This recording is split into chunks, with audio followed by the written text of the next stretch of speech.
Is everybody ready to sing along with theme park songs? Oh, what's the attraction now? Remember those songs on the ride? The ones you've heard a million times? Counting down 10 to 1. Our favorite ones reveal. Join right in and count along with your favorite theme park songs. Hope you like the results, you'll want to count along. But I already know all the songs. We'll make sure you can't go wrong. Join us now, one and all, see which one makes the call. You'll find out before you're done. Theme park songs are really fun. What is the attraction's top 10 best theme park songs? Alright, that was great. Take 5, everybody. We'll take it from here. Okay, now you're just showing off. Checks in the mail. There is no check, is there? If you want Tap G to say, there's a check, in a Slovakian, text the number 1 to 55555. If you want him to say, I sent them an envelope full of coupons, text 2. If you want him to say, that check's like Tigger, it's gonna bounce, text 3. Submit now.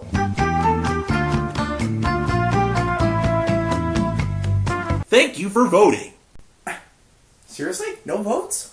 What a downer. Well then, let's get right into today's episode. With a toot and a whistle and a plunk and a boom, here's the top 10 best theme park songs. Alright, but before we begin, our sole criterion was that it had to be a song written explicitly for the attraction. Unfortunately, this made our list much, much shorter.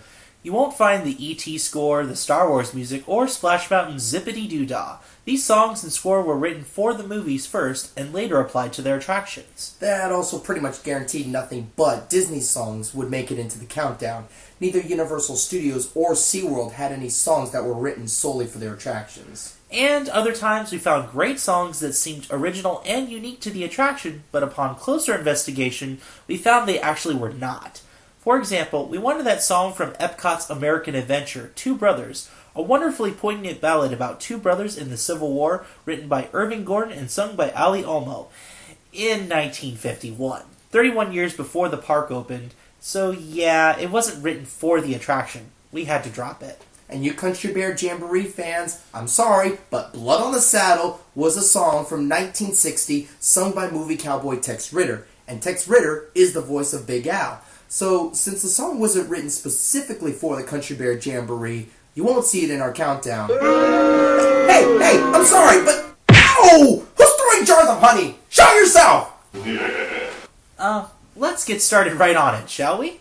Number 10. In the Tiki room, in the Tiki. The Tiki Room, written by Robert B. Sherman and Richard Sherman.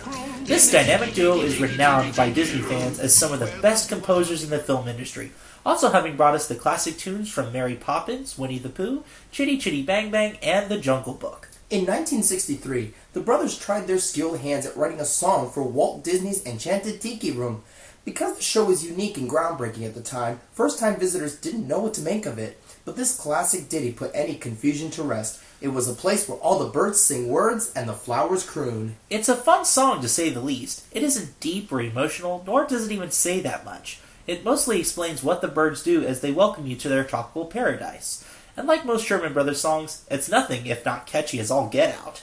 There's a few other songs in the show, but none of them are nearly as memorable or witty as its opening number. Just remember, if you're going to sit underneath all those birds, bring a wide-brimmed hat or an umbrella. Oh, that's classy. Number 9! Get your ears and join us bears and Great Out. The Great Outdoors by Philip Barron. You may recall in our Country Bear Jamboree review how briefly during the 80s, the show changed up to the Country Bear Vacation Hoedown, in which the bears celebrated summer. In typical CBJ fashion, the silly earth scenes invite you to let loose, relax, and get back to nature, or rather the real bear necessities. Even though the Vacation Hoedown is long since closed down, the song remains one of their best known. It was even featured in a Disney sing-along video, Disneyland Fun, in 1990. In it, Wendell, Liverlips, and Shaker run rampant all over Tom Sawyer Island singing about the joys of being a grizzly on a camping vacation.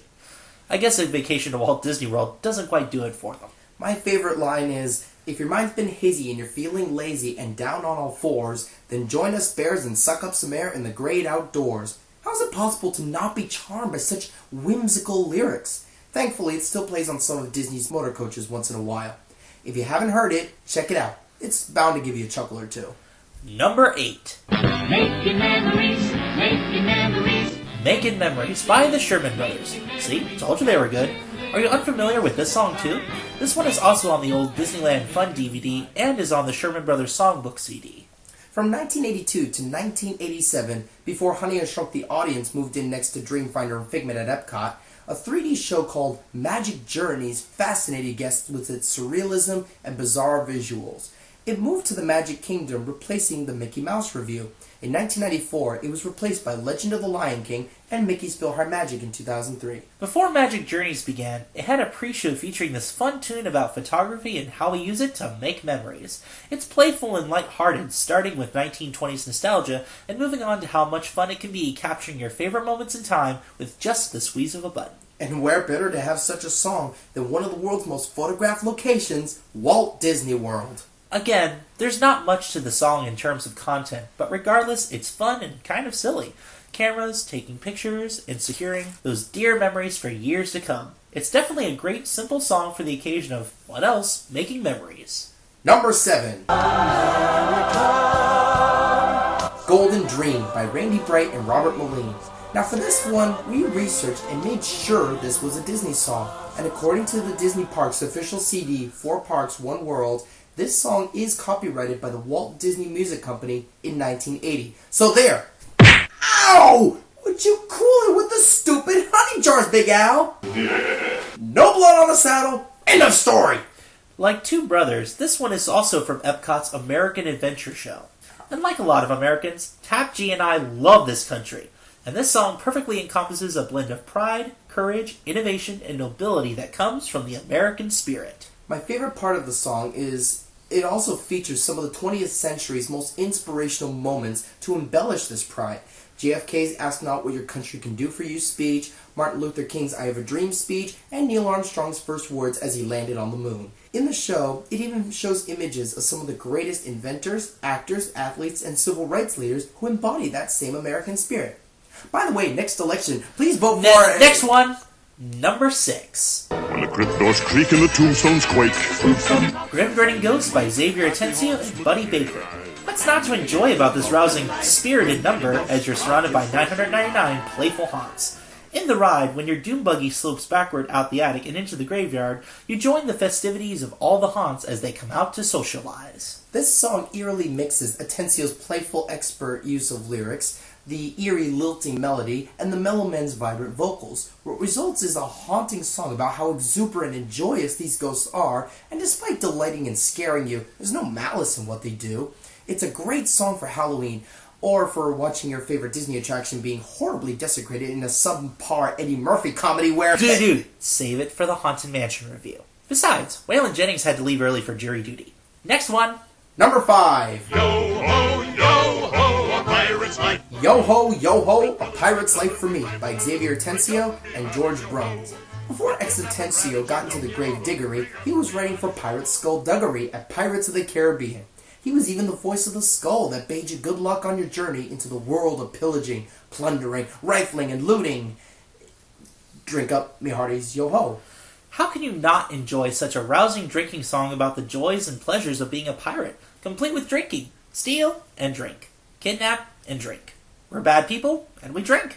It's like an Irish drinking song, except with not quite as much drinking. While the city is engulfed in flames, looted of its riches, and certainly drained of its rum supply, the pirates celebrate by singing how much they enjoy being the seafaring scoundrels they are. The melody itself is irresistible, and you hear it as early as the entrance plaza of the attraction.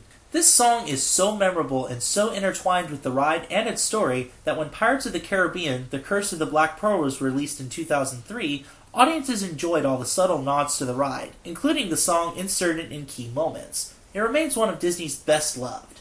Number 4. The finale from Fantasmic by Bruce Healey. We like Magic Kingdom's Wishes fireworks and Epcot's illuminations, but Fantasmic's score tops them both.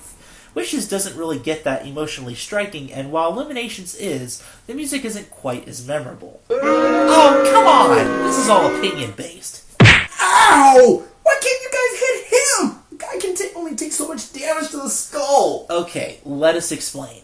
First, the finale has lyrics to its music, and it has all the emotional tension and poignancy as illuminations, so that's why it made it on the list. And it's really catchy. After Mickey defeats the dragon, I know, shocker, right? The music calms down briefly before it swells right back into this grand flourishing crescendo of victory and magic. In fact, here's a sample of some of their lyrics. See it in your mind, and you will find your imagination. Mysteries and magic, visions fantastic, leading to strange and wondrous things. Dreams are make-believe, or do they all come true? Powerful stuff. Powerful enough to take the number 4 spot. Ugh, what's thumbery, you ask? Dude, it's number 3. Well, sorry, but you tried after being hit by 3 throws of honey. Ah. Number 3. One little spark of inspiration. One Little Spark by the Sherman Brothers. Whether you like the old version with Chuck McCann, Ron Schneider, and Billy Barty, or the new one with Eric Idle and David Gales, they carry the same message. In order for humanity to grow and progress, we need to invent and create. But to do that, we need one little spark of inspiration. Thinking outside the box, looking at the world a little differently, or just using your senses to their full potential. And the world is your oyster. This song is a large part of why this ride is so great. The concept's cool and Figment's great, but the song is infectious and whimsical. What else is there to say? Number 2. There's a great big beautiful tomorrow. There's a Great Big Beautiful Tomorrow by the Sherman Brothers again. Probably the best part of this song is how it sums up who Walt Disney was. A man with charisma, charm, and mirth. Full of nostalgia, but always looking to the future with hope and optimism. It's only 16 lines long, and it's sung in its entirety 4 times on the ride, but the message is loud and significant.